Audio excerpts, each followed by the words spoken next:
Hi, welcome to Valley News Digest. I'm John Gregg, the news editor of the Valley News. We're the daily paper of the Upper Valley. We've been here since 1952, based in West Lebanon. As many of you know, we cover both Windsor and Grafton counties and Sullivan and Orange counties. And we are also on the web at www.vnews.com. As we talked about a little bit last month, we've got some big changes coming, starting with the February 1st paper at the Valley News. We're being printed in Pennacook, New Hampshire, in a facility that we're sharing with our sister paper, the Concord Monitor. And joining us to talk about all this is John Lippman, our Valley News business writer, who had the always thankless task of writing about his own paper and employer. Just before we get going, want to reiterate that the Valley News itself, our newsroom, the advertising staff, we're all staying in West Lebanon with all of our news, features, photographers, sports reporters running around the Upper Valley. So we're still very much here. But John, thank you very much for joining us. Why is the Valley News and Newspapers of New England, our parent company, doing this? Well, we're doing it for the same reason a lot of newspapers have done it, and that is to save costs and also to look for opportunities to generate revenue by printing other newspapers. That's the company's hope. Mm-hmm. How are we going to save some money? Well, the printing process involves manufacturing plates, which the image is put on, and the plates that we currently use are polymer-coated steel plates. We're moving back to a offset process where we use oil-based inks and aluminum plates. They are much, much cheaper, and we go through hundreds of plates every week. So it will be, the publisher says, a substantial cost savings. Yeah. What will it mean for the size of the paper, and what about deadlines, that sort of thing? The size of the paper is going to be narrower. It will be 2 inches narrower than it currently is. It's going from 13 3/4 inch to 11 3/4 inch, and it'll be about a ½ inch longer. It will look like most newspapers around the country today. That's the standard width and breadth. Yeah, so we're still a broadsheet. We're still a broadsheet, but right. We're going to be about the size of the Boston Globe and the New York Times. Correct, and we'll have the same number of sections, the same number of pages, but the news content, or the news hole as they call it, will shrink somewhat. Yeah. Now, in your story, which ran on Sunday, January 27th, you said that this was a little bit of perhaps a contrarian bet. What did you mean by that? Well, most people would say that the future for journalism is digital, smartphones, online, and things like that, and that printing is a medium from another century. The Valley News, the management of the company, thinks that there's still a market for it, that even though digital is growing, the majority of the revenues still come from print. We can also contract to print other newspapers. The management of the company thinks that will generate revenue, which will subsidize the daily newspapers of New England, they say. Yep, and we've certainly been doing a lot of commercial printing here in West Lebanon. They just see an opportunity to do a lot more down in the press in Concord, which can run a lot faster and more papers too, I think. That's right, and the number of presses in the northern New England area is shrinking, so they're hoping for, to pick up some of that slack. Yeah. There was quite an affecting video accompanying your story that was done by Valley News photographer James Patterson with some big help from Chico Eastridge, editing help here at CATV. Let's take a look at that. It's only about 4 minutes long, but I think really you'll enjoy watching this.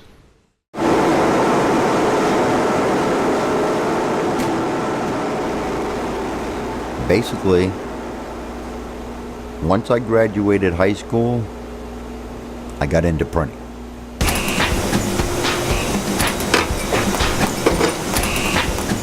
The printing industry is one of those things where, it kind of gets in your blood.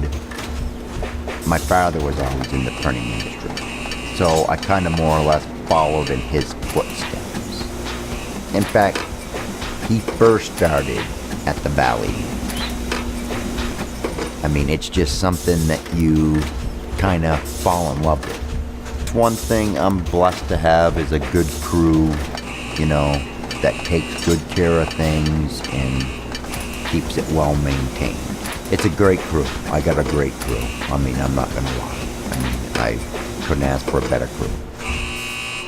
This has to do with the press project. The folks in production are aware of this. The target date for the Valley News is now February 1. That is the date that we plan on printing on that press. This press is just gonna be idled out. Means, you know, it's gonna more or less be a dust collector. The Valley News is still going to be printed. It's not going to be printed in the West Lebanon location, and it's going to be printed in Pennacook, New Hampshire. The problem is why so many of them now are getting away from the flexo printing is because of the cost per plate, the polymer coated plate, which for one plate is $6.20. You know, we normally average anywhere from 900 to 1,000 plates per week. So the new press switchover will absolutely be Thursday night, January 31st for Friday, February 1st. That's a hard deadline. You know, we've been very thankful to all of our colleagues working in the press out back and need to give them a hard deadline for when that press is not going to be operating anymore. I think we started this press up in 1990. And I started here in August of '88. I would just like to know how many people that are in the high schools right now literally pick up a newspaper. If you got a computer, you got the news.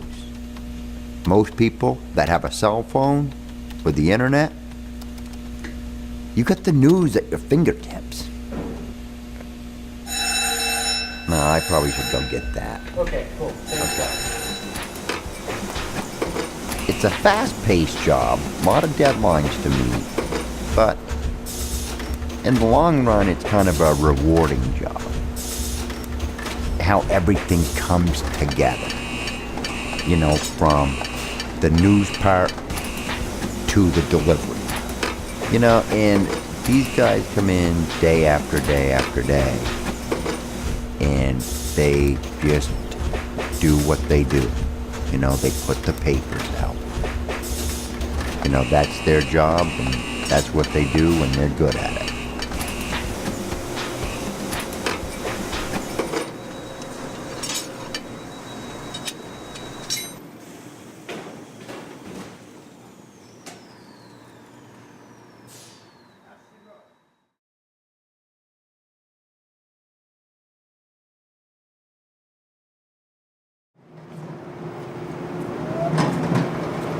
That's all she wrote. All right, we're back. You know, it's poignant. We talk to Jason every day, Yeah. and it's you know, fun to talk to him, It and is. fun to have worked in a factory, which is obviously will be changing a little bit. Some people have asked me, John, what's going to happen to the press crew? Have they been offered jobs, or what's going to happen? The company says that they were all offered positions down in Pennacook, New Hampshire. Our press room is about a little north of 30 employees. 6 of them are going to move down, do the 60-mile commute down to Pennacook. 2 pressmen and 4 in what's called a mail room, even though there's no mail room, it's really distribution. And about another 28 to 30 will, you know, unfortunately not be employed with the company. Okay. So, you know, it's sad. Yeah. Yeah, but we're looking forward to readers seeing the new paper, and lots of you know, the reporters, and we're still staying strong and reporting out all the news that's happening here in the Upper Valley. Right, and also because we're also going to have earlier deadlines because the printing press is 60 miles away. We're going to move the deadlines up from midnight to 10:30. The result of that is going to lose some late sports scores, possibly some late town meetings, but we'll migrate that content onto our website. Right, we have that robust website that we're also putting a lot of work into and putting a lot of content on that people can see us there as well. Yeah, but we're going to get to go home earlier. That's right. All right, well, John, thanks Yeah. thanks for joining us.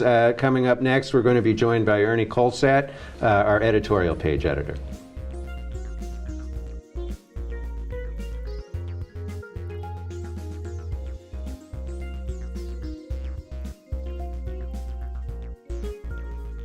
We're back now at Valley News Digest and joined by Ernie Kohlsaat, our editorial page editor. Ernie has been at the Valley News for almost 26 years, including 15 years of workhorse and exceptional service as our Sunday editor, where we won a lot of awards. And he's been the editorial page editor now for about a year, overseeing editorials, op-eds, and our letters page. Ernie, welcome. What are we trying to accomplish with the opinion pages?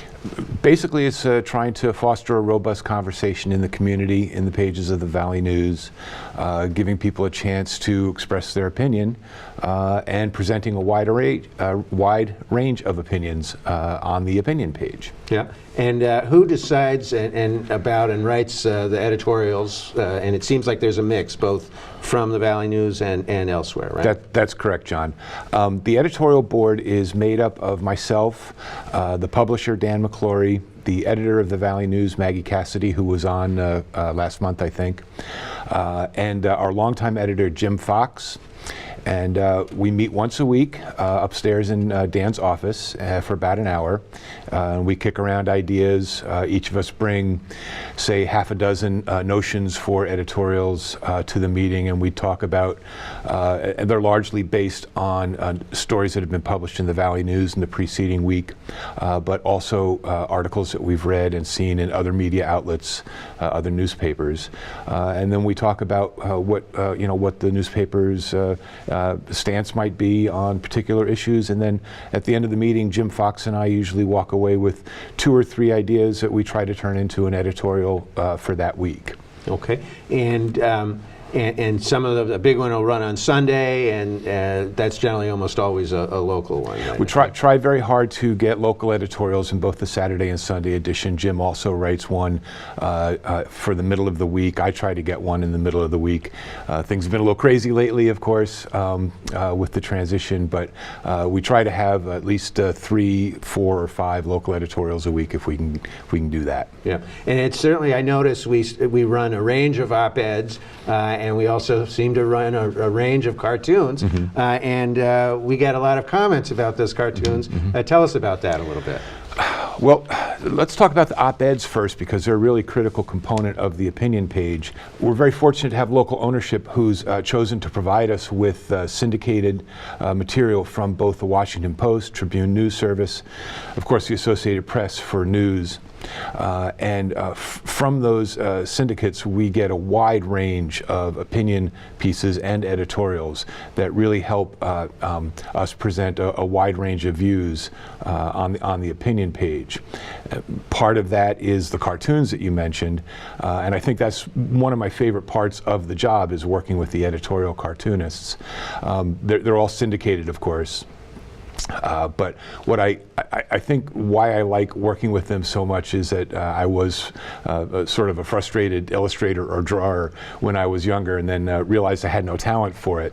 But to watch what these people can do in the cartoon medium, to be make a brilliant point, to make it with such economy, and to be both sharp and amusing at the same time, I just find really admirable, and I enjoy selecting from the many cartoons that we have available each day, selecting that 1 or 2 that's going to appear on the page. Yeah, we sometimes hear from readers who object to say, "Why did you run that conservative cartoon?" What do we say to them? What do you say to them, and explain why we did that?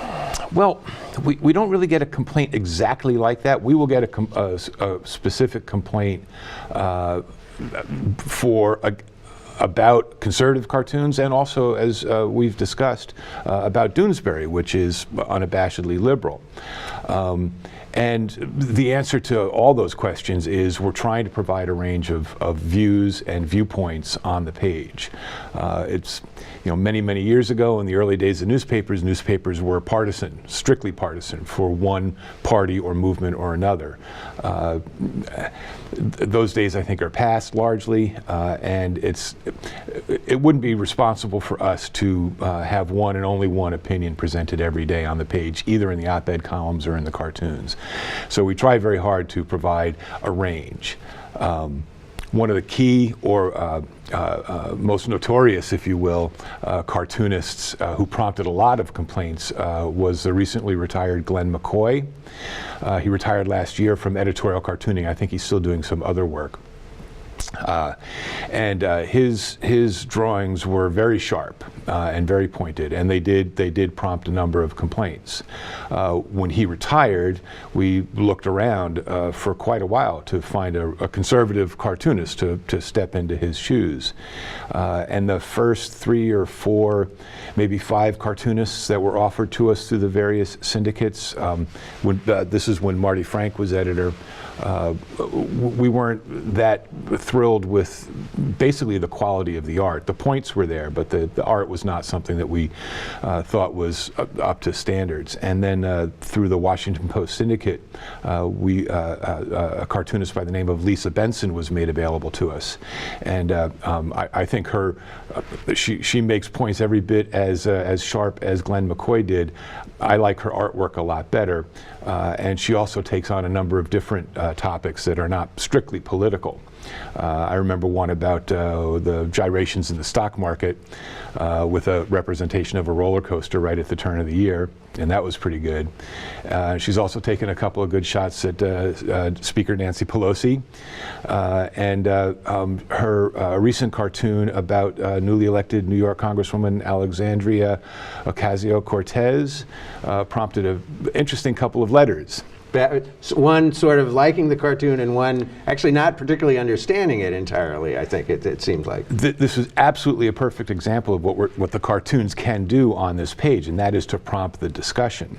The cartoon in question, which I think we'll be able to present, showed Ocasio-Cortez dancing next to an average taxpayer and reaching into his back pocket and taking out his wallet. And the point of the cartoon was to criticize the tax plan. I think it's a 70% top marginal tax rate plan that she's thrown out there. Yeah. Correct. And we got 2 letters in response. One was a very detailed attempt to explain how taxation worked, and to complain that the cartoonist was not understanding taxation. And then we got another much shorter letter that accused us of racist reporting or Klan-style reporting because Ocasio-Cortez the letter writer referred to her as a person of color robbing her neighbor. So there's a range of opinions that and conversations that cartoons like that can generate. Sure. You and I have both, and as has John Lippman, who joined us earlier, have both worked for larger newspapers, but the level of engagement from our readership, I find, is pretty amazing. Mm-hmm. What do you attribute that to? It's hard to say. I don't think it's one thing. I think it's a number of things. I guess I would point to our longevity. We've been covering news in the Upper Valley since 1952, as you mentioned in the intro. People love their local newspaper. They love to hate their local newspaper, and I think we have a tremendously engaged readership. Who are more than willing to call us to account when we don't meet our own standards, but also support us with their subscriptions, buying the newspaper each day at their convenience store, and advertising with us and frequenting our advertisers. So you're right, we have a very engaged community. I think we have a highly educated community. And I think we have a community that cares deeply about the quality of life here, and they see the Valley News, their local newspaper, as a way to participate in that.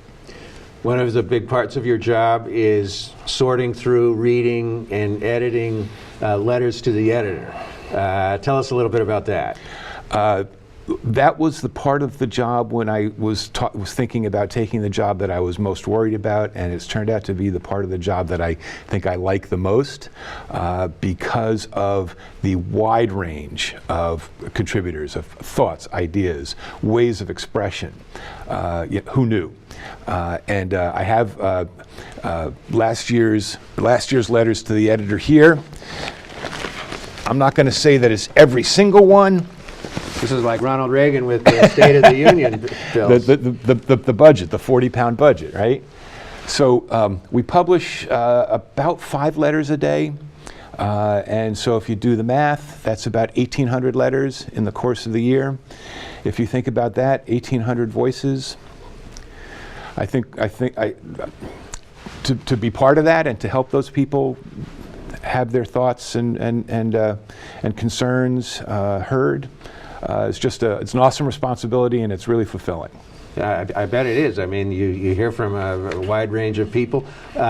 One of the things that I recall, I was an English major, and I remember reading a Virginia Woolf book, and there was a guy who his big goal in life was to get a letter in the Times of London. We do have a couple of people who seem to be very regular letter writers. Sort of, what's our limit? How does that work? Well, as you can see, we get a lot of contributions. If we were to allow one person to dominate the page, I think people would see that as unfair. So the long-standing policy on the forum page is to limit your contributions to once every 2 weeks. We also have a 350-word limit on letters to the editor, which is actually very generous if you look at the limits on a number of other newspapers. But there are people who follow the rules, submit once every 2 weeks, don't exceed 350 words, have a point to make, and they'll be in the Valley News. They're gonna show up on the forum page. Yeah. We also have several other people who I think use writing a letter to the editor as a form of, I don't want to call it therapy, but they just write the letter to the editor. They don't. And I've spoken with several of them, and I've told them, you're writing us 3 or 4 letters a week. I can only publish about 1 every 2 weeks. And they said, that's fine, pick the one that you like. I'm just doing this because it makes me feel better. So, great. Yeah, well, we like that. We want people to be reading us and giving us feedback, and also talking to the rest of the community. Now, another thing, a big part of your job too, is editing the columnists. Revered figures like William Lang, local residents, Plainfield resident Margaret Dry, and others. What does that entail? That's really another part of the job that I like very, very much. It's most similar to what I was doing on the Sunday paper, working with writers, closely with writers. And I love that because it gets a local voice into the paper, often about a local issue. In addition to William Lang, who is beloved, and Margaret Dry, who's very active and a longtime contributor to the newspaper in a variety of ways. We have Dartmouth professor Randall who's just recently, we've started publishing his column called By the Way on the first Sunday of every month. He's a religion professor who has written extensively also about evangelicalism and Jimmy Carter, I That's believe, correct. Right? Yeah. And he's very insightful, and he'll be writing this coming Sunday on Super Bowl Sunday about football as America's game. He teaches a course on sports ethics and religion, and has channeled a lot of that into the column. So that's terrific. Steve Nelson is also a regular columnist. He appears every other Sunday. He generates a lot of conversation among letter writers. We have several other folks from the Upper Valley, Mary Otto, Becky Sabke. They write lovely columns, mostly about personal and family issues. And there were several other local contributors. Bill Nichols from West Lebanon, who's written several moving columns about trying to find common ground in these divided times. So it's really rewarding. And what amazed me was that people would reach out to us because they saw the Valley News as the way to present their opinion to their friends and their neighbors. And to be able to accommodate that, shepherd that into publication, been very, very fulfilling. Yeah. Well, we certainly, as we've said, welcome the feedback and the letters. How do people get something in the paper? The easiest way is to send us an email, and it's forum@vnews.com. There's a link on our website. We might be able to post something here with the broadcast. You can also go to the website, vnews.com, click on the opinion link, and then there's a link to submit a letter. You fill out a form, type up your letter, send it on in. If you can't do any of that, send us a good old-fashioned handwritten letter. We'll try to type it up as soon as we can. Well, we'll see how it goes. Next time Ernie's back, you may not be able to see me over the pile he brings. That about wraps it up. Ernie, thanks for joining us, and thank you to the viewers here and our readers. We'll see you next month.